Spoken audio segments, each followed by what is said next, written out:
ఇకపోతే చెరువుల చుట్టూ కుంటల చుట్టూ నాలాల పంటి ఈరోజు చిన్న చిన్న గుడిసెలు వేసుకొని 30 ఏళ్ళుగా 40 ఏళ్ళుగా జీవిస్తూ ప్రభుత్వం దగ్గర నుండి పట్టాలు పొంది ఇంటి నెంబర్లు పొందినటువంటి పేద ప్రజలకు వాళ్ళకేం చేస్తారో ఆలోచించండి. ఎక్వైర్ చేయండి, ఆ భూములు కూడా అక్వైర్ చేయండి. మీరు ఎన్ని లక్షల రూపాయలు చెల్లిస్తారో చెప్పండి. వాళ్ళకి ఆల్టర్నేటివ్గా ఒక 2 ఏళ్ళ సమయం తీసుకుంటారా, 3 ఏళ్ళ సమయం తీసుకుంటారా, మీ ఇష్టం. మీరు నగర శివార్లలో నగరం పంటి ఉన్నటువంటి గ్రామాల్లో మీరు వాళ్ళకి ఇల్లు కట్టియండి, పట్టాలు ఇవ్వండి, జాగలు ఇవ్వండి, భూములు ఇవ్వండి, వాళ్ళకు ఇల్లు కట్టియండి. దాని తర్వాత మాత్రమే వాటిని కూలగొట్టాల్సిందే ఈ సందర్భంగా నేను కోరుతా ఉన్నాను. ఆ రకంగా ల్యాండ్ ఎక్విజిషన్ చేయాలా. ల్యాండ్ ఎక్విజిషన్ చేయకుండా మేము కూలుస్తామంటే కుదరదు. ఇది ప్రజాస్వామ్య వ్యవస్థ.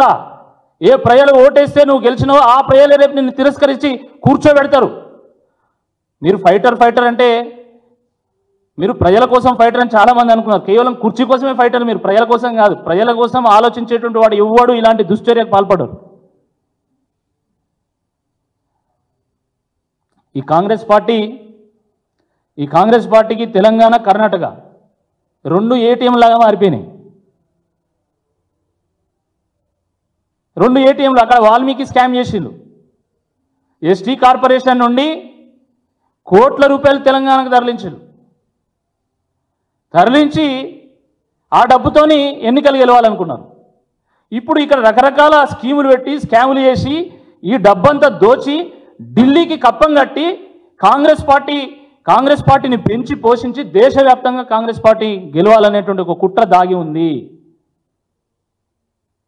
మీరు ఎన్ని వేల ఎకరాలు అసలు ఎక్వైరీ చేద్దాం అనుకుంటారు? మీరు చెప్పండి ఫస్ట్. మీకు దమ్మున్నదా? ఓ 10,000 ఎకరాలు ఎక్వైరీ చేస్తావా? 1,00,000 ఎకరాలు ఎక్వైరీ చేస్తావా? చేసేంత దమ్మున్నదా నీకు?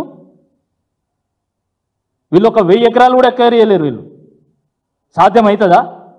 మేము వరంగల్ నుండి హైదరాబాద్కి వస్తా అంటే కుడివైపు ఉప్పల్ చెరువు దర్శనమిస్తుంది.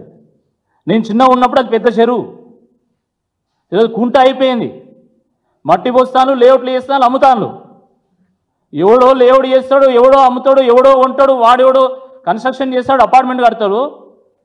చిన్నోళ్ళు, పేద ప్రజలు, దిగువ మధ్య తరగతి వాళ్ళు, సాఫ్ట్వేర్ ఇంజనీర్స్ వాళ్ళు బ్యాంకులలో లోన్లు తెచ్చుకొని ఈఎంఐలు కడుతూ ఈరోజు ఆ భూములు ఆ అపార్ట్మెంట్లు కొనుక్కున్నారు. ఆ చిన్న నిర్మాణాలను కొనుగోలు చేసింది.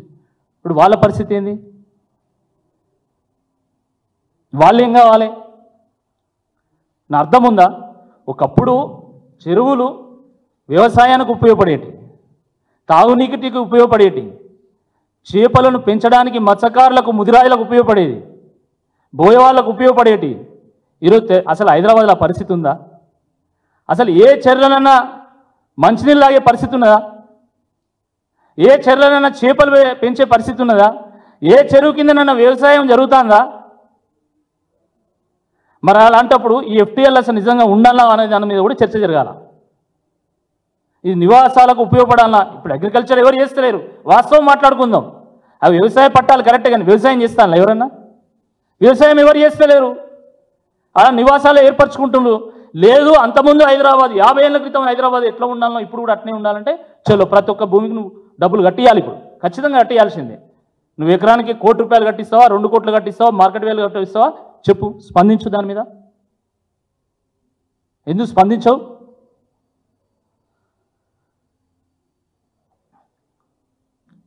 సెన్సేషన్ల కోసం ప్రభుత్వాన్ని నడపడం కాదు, సెన్సిబుల్గా ప్రజల కోసం పనిచేయడానికి ప్రభుత్వాన్ని నడిపించాలి. ఈ విషయము వాళ్ళు ఆలోచించాల్సిందే ఈ సందర్భంగా నేను కోరుతా ఉన్నాను.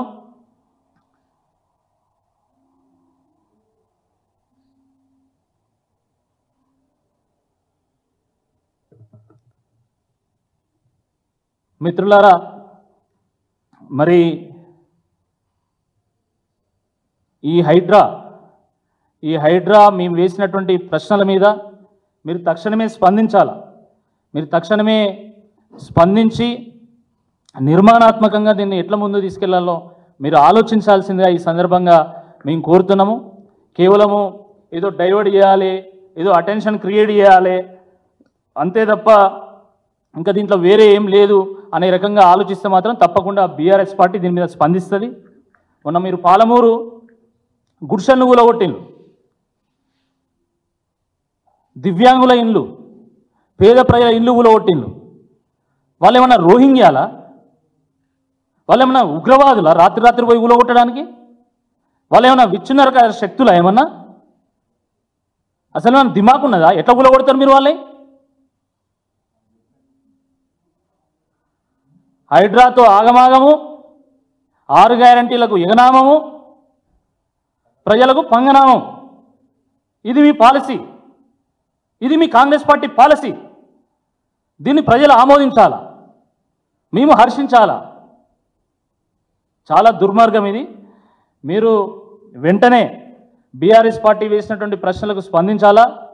హైడ్రా కూల్చివేతలన్నిటినీ కూడా శాస్త్రీయబద్ధంగా చేయాలి.